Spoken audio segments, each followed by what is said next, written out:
Chartres, pour moi, ça représente énormément puisque j'ai passé la plupart de ma vie dans l'agglomération chartraine, tout d'abord à Lucé et puis après à Morancé. Je me suis installé en Eure-et-Loir à partir de 2013. Mais pour autant, je me suis tout de suite inscrit sur les listes électorales d'Eure-et-Loir.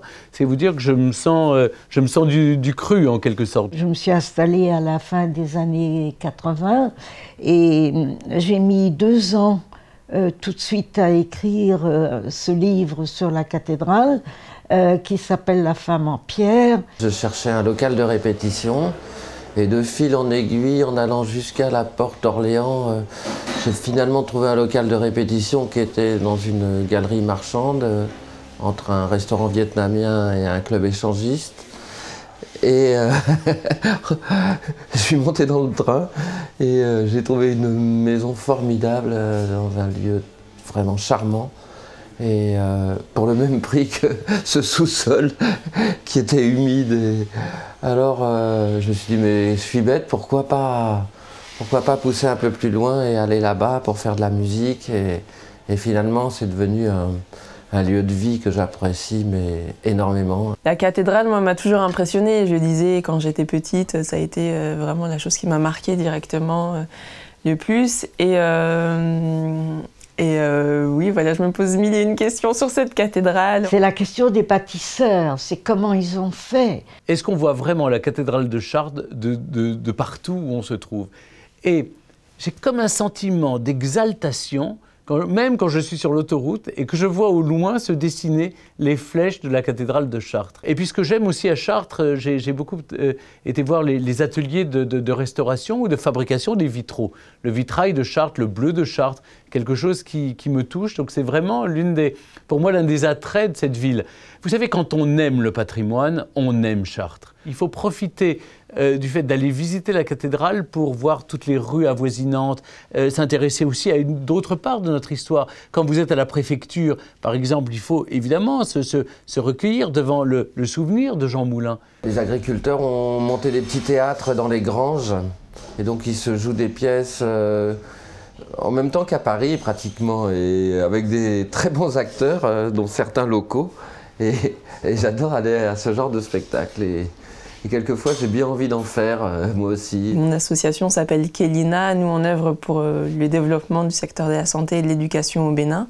Mais tout part de Chartres, puisque c'est une association très familiale et que ma famille habite encore à Chartres. Mes parents sont encore à Morancé. Et donc voilà, c'était une œuvre très importante pour moi. Et ça a été le début de pas mal de choses. Donc, tous les Chartrains qui souhaitent nous rejoindre, on est là. Mon coin secret? Je vais beaucoup à la piscine de Chartres, à l'Odyssée. Oh, c'est très prétentieux. C'est mon petit jardin. Je m'aperçois que beaucoup des clients de cette piscine sont très très contents qu'il y ait ce grand complexe aquatique. Je trouve que les rapports avec les commerçants ici sont tout à fait particuliers, chaleureux. Je trouve qu'ils vous aident à vivre votre vie quotidienne. Il y a un accompagnement chez les commerçants tout à fait exceptionnel, je trouve. Je suis tombé amoureux des pierres et j'y suis resté parce que je me suis senti bien et bien accueilli par les gens. J'ai très vite beaucoup aimé les gens de cette région, leur attitude, leur discrétion, leur gentillesse. Après mon élection en tant que Miss France 2014, tout Morancé s'était mobilisé, tout Chartres s'était mobilisé, toute l'agglomération était sortie dans les rues pour m'accueillir, pour accueillir leur Miss France. Et c'était vraiment pour moi un moment inoubliable, magique, grandiose. J'adore vraiment me promener dans Chartres. Je connais par cœur les boutiques qui sont à Chartres, pour y avoir passé beaucoup de temps avec mes amis. J'aime beaucoup le centre-ville et j'aime beaucoup la vallée de l'Eure, maintenant. Saint-Pré. Vous avez tout à Chartres, vous avez la beauté de la nature, cette situation très particulière, cette vallée de l'Eure, entre le musée des Beaux-Arts qui, je l'espère, va être rénové dans les années à venir, entre la cosmétique vallée, entre cette cathédrale qui est un point central, vous avez une richesse architecturale et historique incroyable. À côté de chez moi, il y a un fermier, par exemple, qui est spécialiste en gramophone et qui qui exporte des pavillons au Japon, en Australie. Sans être trop loin de la capitale, on peut avoir une vie très 21e siècle, avec une qualité de vie qui me paraît supérieure à l'entassement parisien. Vivre ici, écrire ici, ça n'est pas du tout la même chose qu'être à Paris, coincé entre 1000 activités dont certaines sont inutiles.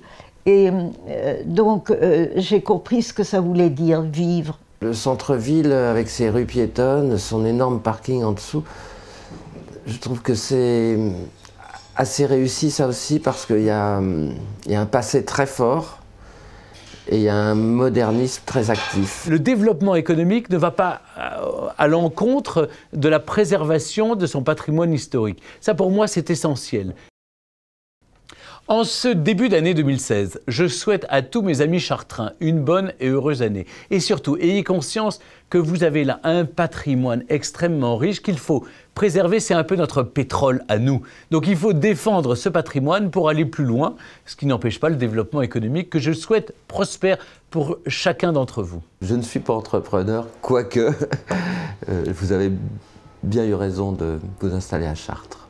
Tous mes voeux pour que vous compreniez, comme moi, quelle chance nous avons de vivre dans une ville comme celle-ci, qui ne cesse de devenir plus belle. J'ai été énormément soutenue par la région et par l'agglomération chartraine, par Chartres, par Morancé, par Lucé et par toutes les villes qui sont aux alentours de Chartres. Donc je tenais à vous remercier. Et puis je vous souhaite pour 2016 tous mes meilleurs vœux de bonheur, de santé, c'est le plus important, de joie. Et voilà, il faut aller de l'avant, donc continuez à maintenir vos projets, à rêver, et 2016 sera rempli de bonheur, je l'espère. À bientôt!